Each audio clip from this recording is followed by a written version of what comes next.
a lot of times what happens when you make a commission, if you're not putting any of that money towards taxes, towards your savings or investment funds, then you are just spending whatever you want to spend that money on, and then you live on whatever's left over. And that's basically the opposite way that you should live. If you're a residential real estate agent earning $200,000 a year and you want to grow your passive income, this show's for you.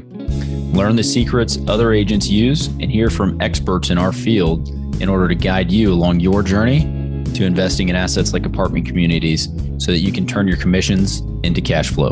I'm Randall McLeod. Let's go, baby. All right. Welcome back to Agents Building Cash Flow. It's me, Randall McLeod.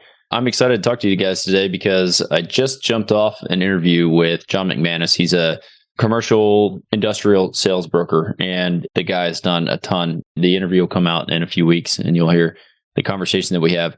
But when we got started, he started talking about there are other ways to make cash flow. I understand that you can invest in real estate. I've done a lot of deals, but it even comes back to the very beginning of my career. So this is the conversation he and I are having. And essentially, he said he was lucky enough to partner with a guy early in his career and do a deal. And it sounds like he took those deals and he started 1031ing those deals over and over again so that he wasn't paying capital gains on that. And he's expanded that initial transaction into a lot of real estate that he currently owns.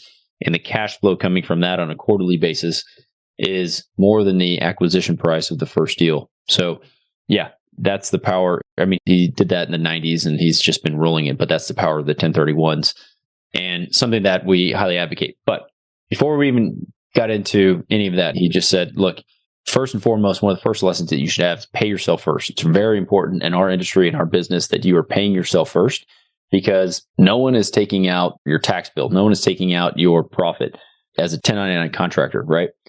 And so it brought up to me a book that I've read a number of times. It's called Profit First by Michalowicz.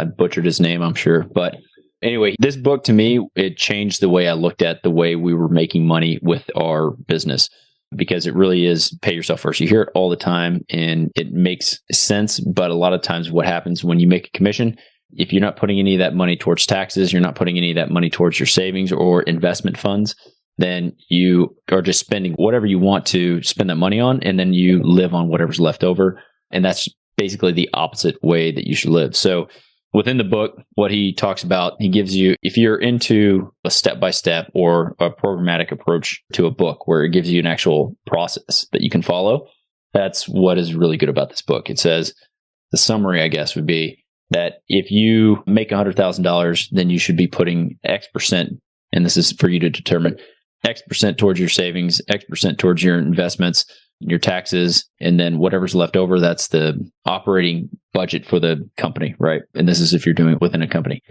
And so it's a unique approach. Instead of at the end of the year saying, oh, I did $2 million in sales, and yet you have no cash in the bank, and not really understanding your personal financial statement, your cash flow statement, cost of goods sold, all of that until the end of the year is a huge problem. And so, yeah, it was just an interesting conversation with John. Hugely successful guy, transacted over $4.5 billion worth of real estate. And that's where he took the conversation. He's just like, this is so important. It's so basic that if you're not doing it, you really need to be doing it and implement it now. So make sure that you're paying yourself first. Make sure that we talk about building cash flow. We talk about investing in all these things. But at the end of the day, if you're not sucking some money away on every single transaction that you do, then you're doing yourself a disservice, right? So yeah. That's one thing. And then again, talking to him about 1031, 1033 exchanges, reverse exchanges, all these things that I learned today. I was like, oh man, this is crazy. We just did a deal where the city took part of our property, and I didn't know about a 1033 exchange. I don't know if they still exist. I need to go and do the research now. But essentially, it's a way that you can exchange that property you have up to a year, is how he described it, to put that capital back to work in like kind of exchange, essentially like a 1031 exchange. But it's when your property is either being condemned or eminent domain is being used. So anyway, some things to think about, something that I'm going to dig into for sure. So I wanted to highlight another book. So one thing that we have done is the 12-week year as well. And this is a book that I've talked about a number of times, and there are a bunch of different ways to structure this, but it's essentially a way for you to create your goals and your strategies over 3 months, right? So instead of looking at annual goals or 10-year projections, you do it in a 12-week year. So you're living your year in 12 weeks. segments of that, and this as far as another workbook. If you're having a hard time getting traction, really making improvements or hitting goals that you have, then this would be a great book for you to pick up and read through. And it breaks down, again, it's like a workbook with strategies and a process for you to actually implement. It breaks down how you can achieve those big goals in a much shorter period of time because you're compressing it and you're actually tracking things. So it's really like a tracking methodology that you can use.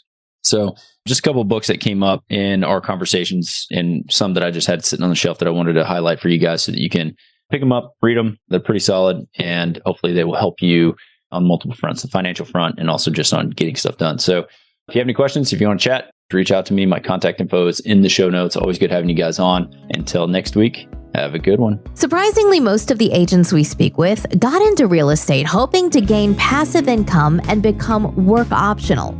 However, only 1 in 5 ever start investing. Most are simply too afraid to start. Once you get educated by listening to this show, you'll be able to overcome that fear and become the 1 in 5 who are finding financial freedom. Don't miss a single episode. If you want to stay up to date, the best way is to make sure you're subscribed. So if you haven't done that, go ahead and do it now. And we'll catch you on the next episode.